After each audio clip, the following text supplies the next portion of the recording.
대부분 어떤 특정 어떤 연예인이든 배우건 간에 거기서 나왔던 재밌는 대사, 재밌는 어떤 글귀 이런 것들을 인용을 하려고 합니다. 그러면 뭐 한두 번 쓸 수 있겠죠. 근데 그 자체로서 문맥이나 어떤 그런 걸 깰 수가 있습니다. 그래서 이를테면은 어떤 뭐 제 주변에도 행사하시는 분들이 상당히 좀 많이 있는데 지금까지도 쓰고 있어요. 뭐 하고 있는데 뭐 어떤 뭐가 확 치고 들어왔어. 아, 내가 그거 말하려고 하고 있는데 이러면서 아직까지 쓰고 있어요. 물론 이 자체가 재밌긴 합니다. 사람들도 좋아해요. 그런데 못 벗어나요. 왜냐면 내가 이 유행어로 청중들을 웃겼으니까. 구성원들을 웃겼으니까. 계속 쓰는 겁니다. 근데 행사하는 사람들은 괜찮아요. 다시 만날 확률이 많지 않기 때문에. 하지만 어떤 특정 공동체, 뭐 회사 사람들, 조직원들, 구성되어 있는 인원들 앞에서 썼어요. 웃었단 말이야. 저 계속 씁니다. 그러면 지겹고 피로해져요. 그래서 저는 어떤 부분에 있어서 위트는 덤이다?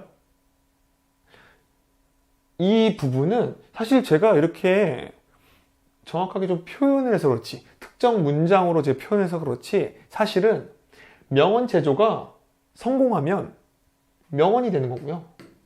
명언 제조가 실패하면 위트가 됩니다. 제가 전 시간에도 말씀을 드렸던 것처럼 소 잃고 외양간 고친다. 그 앞뒤를 바꾸면은 외양간을 고치니 소를 잃더라. 뭔가 메시지를 던져주는 명언이 돼버립니다. 그래서 저는 이런 부분을 한번 바꿔서 말한 적이 있었는데 듣는 사람이 해석을 합니다. 그거는 어쨌든 듣는 사람 자유니까요.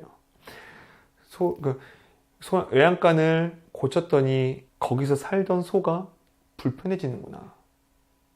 원래 있던 것들도 좋은 거구나. 아, 구간이 명간이구나. 이런 식으로 해서 명언이 만들어집니다. 단순히 나는 속담의 앞뒤를 바꾼 것 뿐인데. 뭐 콜럼버스의 달걀도 마찬가지죠. 뭐 저렇게는 나도 하지. 달걀 깨서 뭐 세울 수 있지. 뭐 하여튼 나라도 깨서 세울 수 있겠다. 그게 신대륙을 발견한 생각인 겁니다. 라고 콜럼버스가 말하는 것처럼, 그런 것처럼 아무나 다 할 수 있어요. 어떤 이런 속담의 앞뒤를 바꾸는 거는. 하지만 내가 했기 때문에 명언이 되고, 내가 해서 실패했기 때문에 위트가 되는 겁니다. 뭐 약간 바꿀 수도 있겠죠. 예전에 이제 개그맨 박명수 씨가 말했던 것처럼 일찍 일어나는 새가 피곤하다. 자, 이거 누구나 할 수 있는 말 아닌가요, 다? 하지만 그거를 먼저 생각해서 말한 박명수 씨가 대단한 겁니다. 일찍 일어나는 새가 피곤하다. 또 어떻게 보면 당연한 소리죠. 당연한 소리인데 재밌잖아요. 그런 부분입니다. 명언 제조를 딴 데서 생각하지 마시고 여러분들이 알고 있는 속담, 일단 그 속담부터 바꿔서 한번 해보세요. 예를 들어서 또 어떤 특정인의 명언이라든지 이것만으로도 명언이 될 수가 있고, 실패했을 경우 위트가 됩니다. 어쨌거나 손해볼 건 없어요. 그쵸? 지금 이 강의를 보고 계시는 여러분들 한번 자기가 알고 있는 속담 당장 한번 앞뒤 한번 바꿔보세요. 그러면 명언이 되겠는데? 싶은 것들이 있을 것이며, 이거는 완전히 망했는데? 이거 완전히 어떻게 보면 위트가 될 수 있겠는데? 약간 그런 부분이 될 수 있습니다. 자, 속담 중에 반말은 쥐가 듣고 낱말은 새가 듣는다. 이런 속담 같은 경우는요, 앞뒤가 비슷한 포맷이에요. 그쵸? 이건 앞뒤를 바꾸는 게 의미가 없어요. 그쵸? 낱말은 새가 듣고 반말은 쥐가 듣는다. 이거 약간 조금 앞뒤를 바꾸는 게 사실 의미가 없어요. 이런 거는 앞의 내용이나 뒷 내용을 변경시키는 게 좋습니다.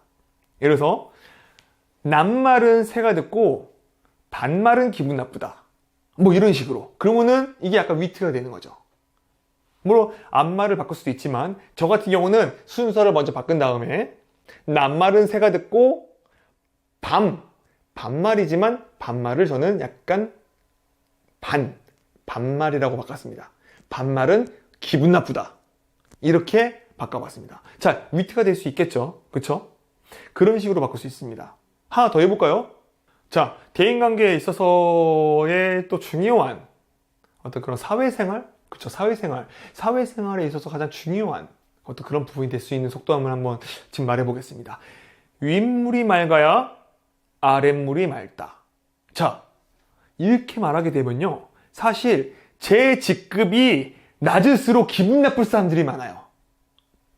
이런 얘기는 제가 위에 있을 때 할 수 있는 얘기입니다. 그래서 약간 포지셔닝을 생각하시고서 염두에 두시고서 하시는 게 좋을 것 같아요. 자, 바꿔보겠습니다. 윗물이 맑아야 아랫물이 맑다. 바꿀게요. 아랫물이 맑아야 윗물이 맑다. 자, 이것만으로도 엄청난 메시지가 던질 수 있죠. 참고로 제가 밑에 사람입니다. 밑에 사람으로서 이 말을 합니다. 자, 아랫물이 맑아야 윗물이 맑죠. 저는 그렇게 생각합니다. 끝.